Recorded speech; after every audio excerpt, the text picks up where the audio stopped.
A palavra é Jesus Cristo.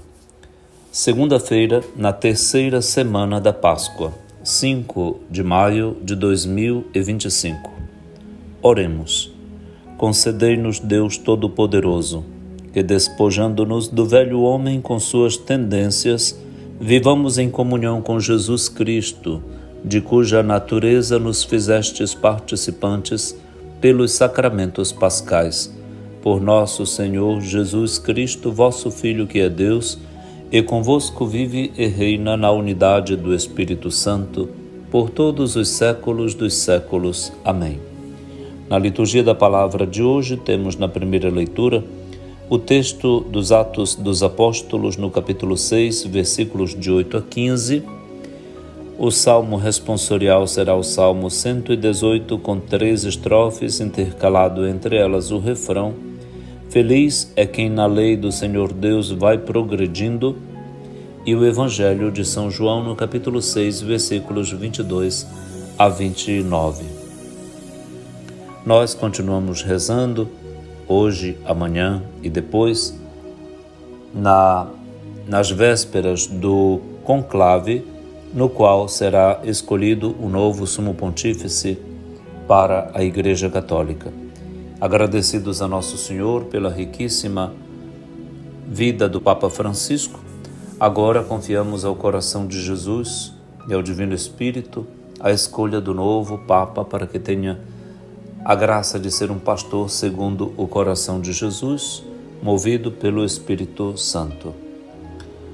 Nos Atos dos Apóstolos, temos a figura de Estevão no capítulo 6, que agora desponta cheio de graça e poder, fazendo prodígios e grandes sinais entre o povo. Estevão era um dos 7 diáconos da igreja nos seus primeiros tempos. Mas, exatamente pela santidade de Estevão e pela sua similitude com Jesus Cristo, os membros da chamada Sinagoga dos Libertos, juntamente com os de Cirene de Alexandria, alguns da Cilícia e da Ásia, começaram a discutir com Estevão.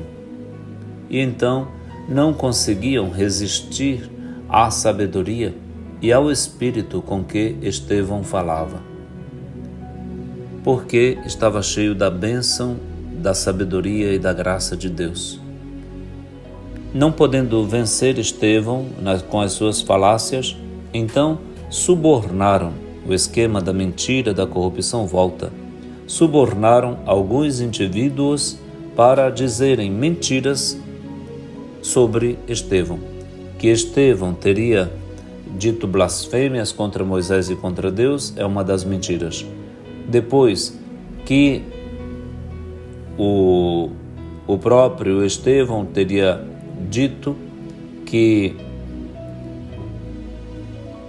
o lugar santo, o templo e a lei eram algo a abolir. Que dizia também que Jesus Nazareno iria destruir o templo e mudar os costumes que Moisés nos transmitiu aos israelitas. Ora, 3 mentiras, só para poder nos dizer muitas mentiras, boataria, construções de enredo, fofoca, todo tipo de insídia ao Filho de Deus. Mas Estevão está impávido. O rosto se mantém firme como um servo sofredor de Javé, muito parecido com Jesus. E diz Lucas que todos que estavam sentados no sinédrio tinham os olhos fixos sobre Estevão e viram seu rosto como o rosto de um anjo. A verdade resplandece em nós. A graça divina se emite. Em contraponto, temos a mentira que parece querer escurecer a vida e a trajetória da pessoa iluminada e em paz. Se isso aconteceu com você, então mantenha-se na fidelidade a Jesus Cristo. Se não souber de que lado ficar, fique do lado dos pobres. Se ocorrer que haja uma grande perseguição a você, una-se a Cristo crucificado e ressuscitado. Ele será a sua segurança e a sua guia. É feliz quem na lei do Senhor Deus vai progredindo, diz o salmista no refrão do Salmo 118 hoje. Jesus, depois que saciou os 5.000 homens com aqueles pães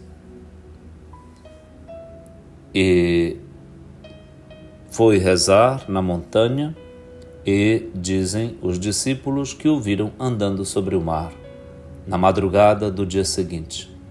No dia seguinte, a multidão que tinha ficado do outro lado do mar constatou que a barca e que Jesus não tinham subido, não estavam lá, que Jesus e os discípulos não tinham subido na barca, que tinham partido sozinhos. E outras barcas chegaram de Tiberíades, perto do lugar onde tinham comido o pão, depois que o Senhor partiu, abençoou e partiu. Quando a multidão viu que Jesus não estava ali, nem seus discípulos, subiram às barcas e foram à procura de Jesus em Cafarnaum. E é aí que lá o encontram e lhe perguntam: quando chegaste aqui? E Jesus percebe a malícia daquela pergunta, o vazio que ela tem, e diz declaradamente: em verdade eu vos digo, estais me procurando não porque vistes sinais, mas porque comestes pão e ficastes satisfeitos. Esforcem-se, então, para conseguir o alimento que não se perde, que permanece até a vida eterna, e que sou eu, o Filho do Homem, quem vai dar a vocês. E não fiquem correndo somente atrás do alimento que se perde. Desta forma, não é que Jesus desdenhasse ou subestimasse a corrida e a luta pelo pão nosso de cada dia. Ao contrário, o que Jesus quer é dirigir os corações, os ouvidos, os olhares, os interesses da fé daqueles homens para uma realidade outra e ulterior que está para acontecer.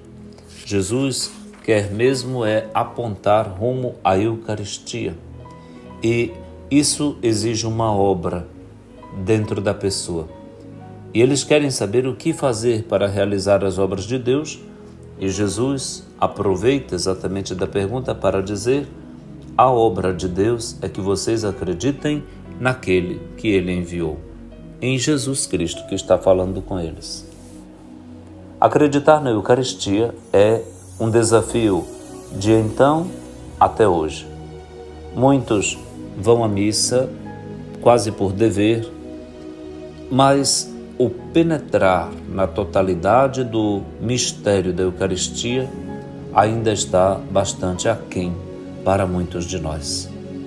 A Eucaristia será sempre a realidade mais exigente da vida cristã, porque exige silêncio, e silêncio vem de mysterium. Fechar os olhos, calar a boca, deixar Deus falar e ocupar a gente e nos colocar dentro dele, do coração dele. A fé faz isso. Cresçamos então na fé pascal, que agora, nesta terceira semana da Páscoa, abre-se para nós. Que Deus nos abençoe. Abençoe o conclave que está para se estabelecer na escolha do novo Sumo Pontífice para a Igreja. A todos, ótima segunda-feira e uma semana muito cheia de graças, bênçãos e serenidade, e de discernimento orante para os cardeais. A Virgem Maria, Mãe da Igreja, Mater Ecclesiae, rogue e obtenha para todos a graça da paz e da luz, a graça da fé e da esperança, na caridade. Ave Maria, cheia de graça, o Senhor é convosco. Bendita sois vós entre as mulheres, bendito o fruto do vosso ventre, Jesus. Santa Maria, Mãe de Deus, rogai por nós, pecadores, agora e na hora de nossa morte. Amém. Abençoe-lhe o Deus Todo-Poderoso, que é Pai e Filho e Espírito Santo. Amém.